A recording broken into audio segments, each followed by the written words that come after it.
Welcome to another Tech Help video brought to you by AccessLearningZone.com. I'm your instructor, Richard Rost. This is part 2 of my MsgBox Timer countdown, whatever you want to call it, series. If you haven't watched part 1 yet, what are you doing here? Go watch part 1. You'll find a link down below, and then come on back. All right, so in part 1, we got our form all built. There it is. Where is it? Right there. Okay. And the buttons work, the timer works, and it returns a value by setting a temp var. Okay, but we got to have something to receive that value, that temp var. So you can put this either in your global module or you can make your own new module for it. I'm going to make my own module. That way it's easy to transplant into a different database too. You got one form and one module, and they both start with MsgBox Timer, so that's easy to remember, right? So I'm going to go up to create and then module, not class module, just a regular module. Click on that. Okay.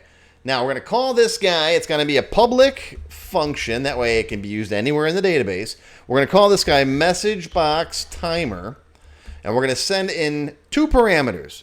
The prompt as a string and optionally a title as a string. And optionally we'll make it blank. Okay, I'm going to move this down onto the next line so it's easy for you guys to all see. And this function is going to return a Boolean, a true-false value.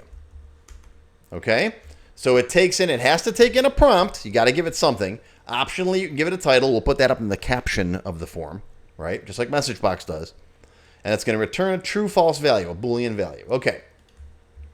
Now, we're going to DoCmd.OpenForm the MsgBox Timer F that we just created, okay? And we're going to say, comma, comma, comma, all the way over to window mode, and we're going to set that equal to AC dialog. Now, if you don't like all those commas there, you can do this instead. You can say, look at the parameters. See, it's window mode. Let me slide over so you can see it better. It's over there. Watch. Window mode is the name of the variable. Right? So you don't have all these commas there. You can go window mode :equals AC dialog. Okay? That's how you do that. And that comes in handy if you got a sub or a function that's got a million parameters and you only care about 2 of them. Okay. Now, what does AC dialog do? I've talked about this in several videos before. AC dialog says we're going to open up this form and we're going to stop execution of your VBA code until that form closes. Okay? Now, since forms themselves can't return values, that's why we're using the temp var. Then we can read the temp var that the form sets before it closes and use that in this function. You see how that works? So this line is going to stop execution once that form opens because it's a dialog form now. Because normally you can open a million forms and they'll all just do their own thing. This stops everything else in the database until this form returns its value. And now we can say MsgBox Timer, that's this function, equals whatever that form put in the temp var.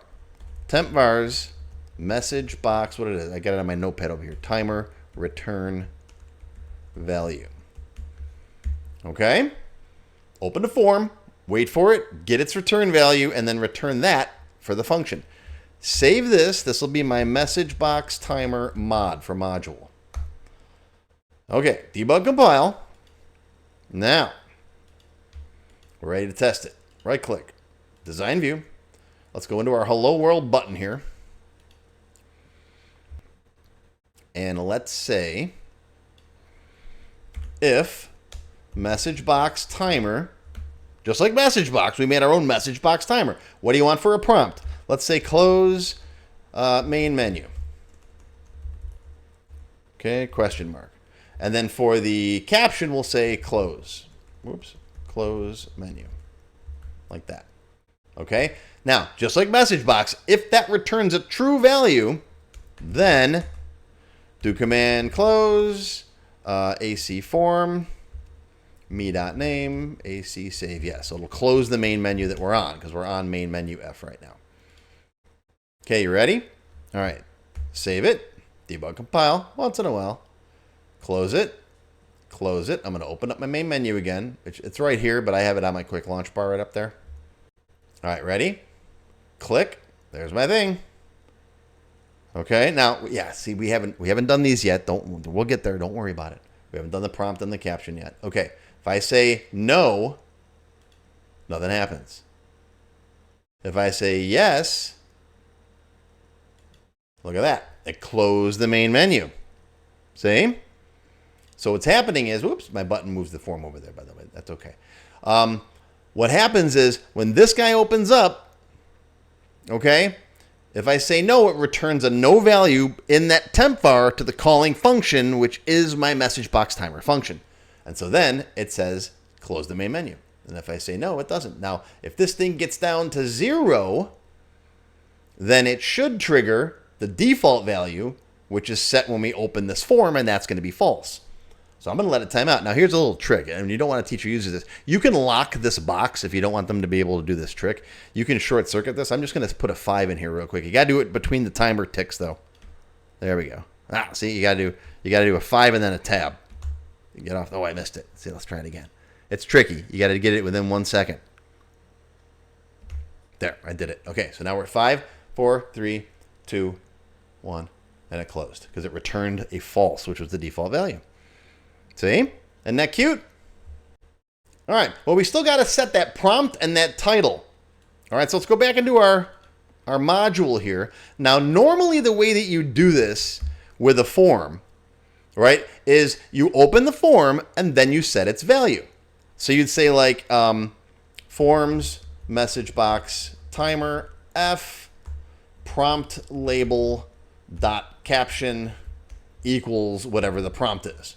Right? The prompt label on that form's caption property is equal to whatever the prompt is that the user sent in here. That's normally how you do this, and it will compile. Right? No problem. Okay. Save it. Close it. Open it. And it still didn't work. Okay. All right. Let's say no. And then, the technically can't find the referenced form. Debug. What happened? Well, remember, this runs, and at that moment, all the execution in the database stops. The form opens, the timer starts counting down, it's waiting for you to click yes or no. And when you click yes or no, what happens? It saves the TempVar, closes that form, and then it's no longer open for this line to execute properly. Okay? So we have to do this before we open the form. How do we do that? Well, again, we'll use our friend TempVars. This time we'll set TempVars before we open the form. Okay, we'll say TempVars MsgBox Timer.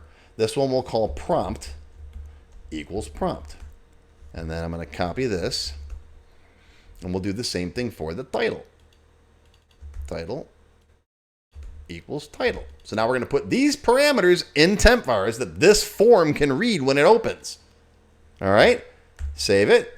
Come back over here. Let's go to the form itself. Design view. Now, when this guy loads in the onLoad event, we'll read those values in. All right, right here. We'll say prompt label dot caption equals that TempVar. TempVars. Oops, I can't type today. What is it? MsgBox Timer prompt.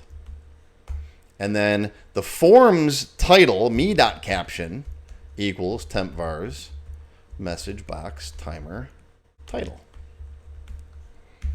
Right? And the default value gets set, and then the timer continues, and everyone's happy. Ready? Debug compile. Oh, what'd I do? Prompt label.caption, variable not defined. What do you think I did there? Did I not label these correctly? Let's see. Oh yeah, that's my fault. See, that's the label 4. Okay. My bad. I typed in the caption, but I didn't give that a name. So that's why we debug compile, right? Prompt label, no space. The caption can have a space. The label name itself should not. All right, save it. Let's debug compile again. All right, we passed the compile test. Close it, and now click. Ah, there we go. See? Close main menu. Title's up here, and no. And we're good. And there we go. And you can use it to check for anything that happens in a loop, if you've got stuff that runs like, a bunch of events, like, the user said that, he's got an event that runs at the end of the day. I've had stuff like that too, where you click it and let it run, and then you go away and you forget it's running. Anything where you got to prompt the user, but you don't want to wait forever for them, you can throw this in there, right? Just like a message box. One big thing you can do is check for user inactivity. If the user goes, home for the day and forgets to log out of the database, it messes up your backup at night if someone's got the database open, right? So you can regularly loop and then pop up a message box and says, hey, are you there? And then the timer will wait for them to answer yes or no. Well, or just yes.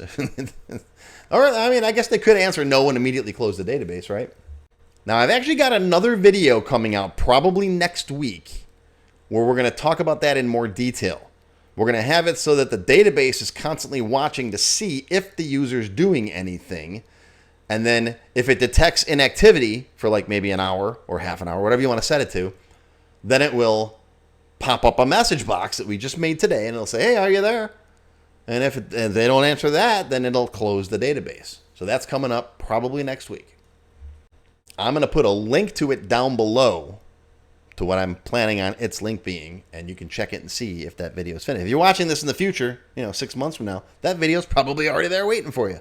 And if not, well, you'll have to wait or become a member, and you'll be able to have it as soon as I finish it.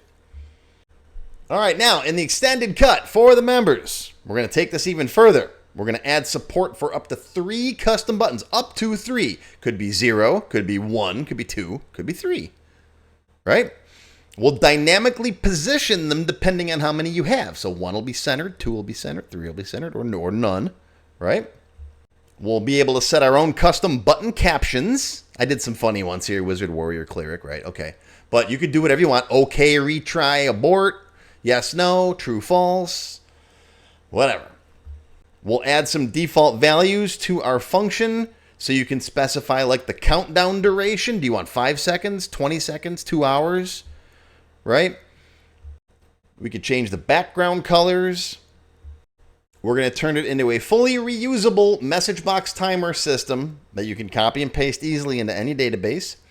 And again, this is all covered in the extended cut for the members. Silver members and up get access to all of my extended cut videos, not just this one, all of them. There's hundreds of them. Gold members get all the databases that I build in the extended cuts and the tech help videos. And everybody gets some free training every month. So check it out. But there you go. Now you've got a cool message box with a timer, and the user can answer yes or no, and everybody should be happy. No more database sitting there hung at the end of the day because someone went home and forgot to answer yes or no to their backup prompt or whatever. Well, that's going to do it for your tech help video for today. I hope you learned something. Live long and prosper, my friends. Post a comment down below and let me know how you thought of today's video, any questions you have. And I'll see you next time. If you enjoyed this video, hit that thumbs up button right now and give me a like. Also, be sure to subscribe to my channel, which is completely free, and make sure you click that bell icon and select all to receive notifications whenever I post a new video. If you're new to Microsoft Access, check out my Access Beginner Level 1 course. It's over 4 hours long and it covers all the basics like tables, queries, forms, and reports. It's a great place to start, and it's also completely free. Members of my channel get extended cut videos, sample databases, access to my code vault, and full training classes every month. Click the join button for details. Thanks for watching. I'm Richard Rost with AccessLearningZone.com. Live long and prosper, my friends. I'll see you next time.